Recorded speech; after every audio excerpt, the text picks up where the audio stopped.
ಕೇಳಿದ್ದಕ್ಕೆ ಅವರು ಯಾಕೆ ಅಂತ ನನ್ನನ್ನು ಕೇಳ್ತೀನೋ ಅಂತ ನನಗೆ ಮಾತಾಡ್ತೀನೋ ಮಾಡಿದ್ದು ಕೂಳೆ ಮಗನೇ ನನಗೆ ಅವ್ರಿಗೆ ಕಾರಣ ಕಡೆ ಹಾಕೊಂಡು ಚೆನ್ನಾಗಿ ರಾಡ್ ತಗೊಂಡು ಚೆನ್ನಾಗಿ ಹೊರಟು ತಿರ್ಗಾ ರಾಡೆಲ್ಲ ತಗೊಂಡು ಚೆನ್ನಾಗಿ ಹೊರಟು ತಿರ್ಗಾ ರೋಡ್ಲ ಹತ್ರ ಅವ್ರ ಊರನ್ನೆಲ್ಲ ಕರೆಸಿ ಚೆನ್ನಾಗಿ ಹೊರಟು ಕೂಳೆ ಮಗನೇ ಇನ್ನೊಂದ್ಸತಿ ನೀವು ಮೊಬೈಲ್ ಕಾಣಿಸ್ಕೊಬಾರ್ದು ಅಂತ ಹೇಳಿ ಯಾರೇನೋ ಕಿತ್ಕೊಳಕ್ಕಾಗಲ್ಲ. ನಿಮ್ಮದು ಮಾದಿಗ ಸಂಘ ಇದ್ದರೆ ಏನಾಗಬೇಕು, ನಿಮ್ಮ ಅಂಬೇಡ್ಕರ್ ಸಂಘ ಇದ್ರೆ ಏನಾಗಬೇಕು, ಯಾವ ಸಂವಿಧಾನ ಇದ್ದರೆ ಏನಾಗಬೇಕು, ನಮ್ಮದೇ ಕಾರಣ ನಡೆಯೋದು ಅಂತ ಹೇಳಿ ನಮ್ಮ ಅಪ್ಪಕ್ಕ MLA ಕ್ಯಾಂಡಿಡೇಟಿಂಗ್ ಏನು ಕಿತ್ಕೊ ಹೋಗ್ರಿ, ಈಗ ರಾತ್ರಿ ಮಾಡಿರಿ, ಇಲ್ಲಾಂದರೆ ನಿಮಗೆ ಸರಿ ಇರಲ್ಲ, ಮುಂದಕ್ಕೆ ಯಾರ ಕಾರಣ ಏನಾದರೂ ಇರುತ್ತೆ ಅಂತ ಅಂದರು. ಅಲ್ಲಿ ರೋಡ್ ಬಗ್ಗೆ ನಾನು ಎಷ್ಟು ಹೋಗಿ ನೋಡ ನನಗೆ ಪ್ರಜ್ಞೆನೇ ಇರಲಿಲ್ಲ. ತಿರ್ಗಾ ನನ್ನ ಸ್ನೇಹಿತನಿಗೆ ಫೋನ್ ಮಾಡ್ಕೊಂಡು ಅವನಿಗೆ ಹೇಳಿದ್ದಕ್ಕೆ ಅವನು ಇವಾಗ ಕರ್ಕೊಂಬಂದು ಆಸ್ಪತ್ರೆಗೆ ಅಡ್ಮಿಟ್ ಮಾಡಿದ್ದಾನೆ. ಕಾಲು ಫುಲ್ಲು ಮುರಿದೋಗೈತೆ, ಕೈಯೂ ಅಷ್ಟೇ ಫುಲ್ಲು ಫ್ರ್ಯಾಕ್ಚರ್ ಆಗೈತೆ, ಮೂಳೆಲ್ಲ ಮುರಿದೋಗೈತೆ, ಮಾತಾಡೋಕ್ಕೆ ಆಗ್ತಿಲ್ಲ. ಬೆನ್ನೆಲ್ಲ ಫುಲ್ಲು ಕಬ್ಬೆ ಬಂದಿದೆ, ಕಾಡಲ್ಲಿ ಫುಲ್ಲು.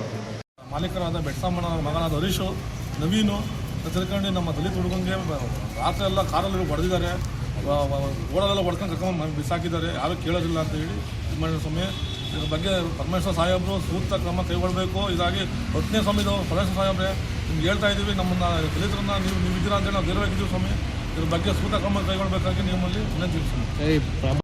ಅಂಬೇಡ್ಕರ್ ಯುವ ಬ್ರಿಗೇಡ್ನ ಸದಸ್ಯ ನಾನು ಶಿವಕುಮಾರ್ ಜಿಡಿ ಅಂತ ಹೇಳ್ಬಿಟ್ಟು ವಿಚಾರ ಏನಂದರೆ, ದಲಿತರ ಮೇಲೆ ಹಲ್ಲೆ ಆಗ್ತಿರೋಂಥ ಪ್ರಕರಣಗಳು ಗುಬ್ಬಿ ತಾಲೂಕು ಇದು ನಮ್ಮ ಜಿ ಪರಮೇಶ್ವರ್ ಅವರು ಹೋಮ್ ಮಿನಿಸ್ಟ್ರು ಅವರಲ್ಲೇ ದಲಿತರ ಮೇಲೆ ಈ ನಾಡಿ ದೌರ್ಜನ್ಯ ಆಗ್ತಿರೋದು ತುಂಬ ಅಸಾಮಾನ್ಯಕರ ಘಟನೆಗಳು.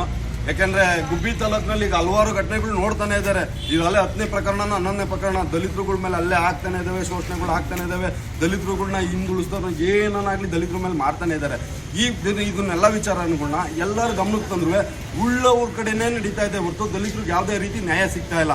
ಈ ವಿಚಾರವಾಗಿ ಪರಮೇಶ್ವರ್ ಸಾಹೇಬ್ರವರೇ ಮನಮುಟ್ಟಿ ಕೇಳ್ಕೊಂತ ಇದ್ದೀವಿ, ಇದಕ್ಕೊಂದು ಕಡಿವಾಣ ಆಗಬೇಕು. ಅದು ನಿಮ್ಮ ತವರೂರಲ್ಲೇ ನಡೆದಿರೋದು, ಇದಕ್ಕೆ ನೀವು ಉತ್ತರ ಕೊಡಬೇಕು. ಸದನದಲ್ಲಿ ಮಾತಾಡಿ ದಲಿತರ ಪರವಾಗಿ ನಿಂತ್ಕೊಂಡು ಧ್ವನಿ ಎತ್ತಬೇಕು. ಯಾಕಂದರೆ ನೀವು ಒಬ್ರು ದಲಿತರೇನೆ, ನೀವು ದಲಿತರು ನೀವಿದ್ದೀರಾ ಅನ್ನೋ ಒಂದು ಧೈರ್ಯದ ಮೇಲೆ ನಾವು ಇದನ್ನು ಮಾಡ್ತೀವಿ. ಹಂಗಾದ್ರೂ ದಲಿತರ ಮೇಲೆ ಇಷ್ಟರ ದೌರ್ಜನ್ಯ ಆಗ್ತೈತೆ ಅಂದರೆ ಏನು ಮಾಡ್ಬೇಕು ಹೇಳಿ? ಪ್ರಭಾವಶಾಲಿಗಳಿಂದ ದಲಿತರಿಗೆ ನ್ಯಾಯ ಸಿಗ್ತಿಲ್ಲ ಸ್ವಾಮಿ, ನ್ಯಾಯ ಕೊಡಿಸಿ.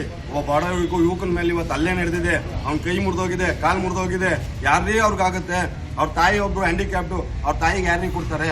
ಅವ್ನು ದುಡ್ದು ಅವ್ನು ಜೀವನ ಮಾಡಬೇಕಾಯ್ತು, ಅವ್ನಿಗೆ ಯಾರಿಗೆ ಆಗ್ತಾರೆ ಇವತ್ತ? ತಂದೆ ಇಲ್ದಲ್ಲಿ ಮಗ ತಾಯಿ ಸಾಕೊಂಡು ಜೀವನ ಮಾಡ್ತಾನೆ.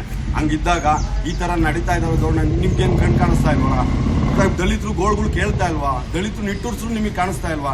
ದಯಮಾಡಿ ಆ ದಲಿತ ಯುವಕನಿಗಾಗಿರೋ ಅನ್ಯಾಯನ ಖಂಡಿಸ್ತಾ ಇದ್ದೀನಿ.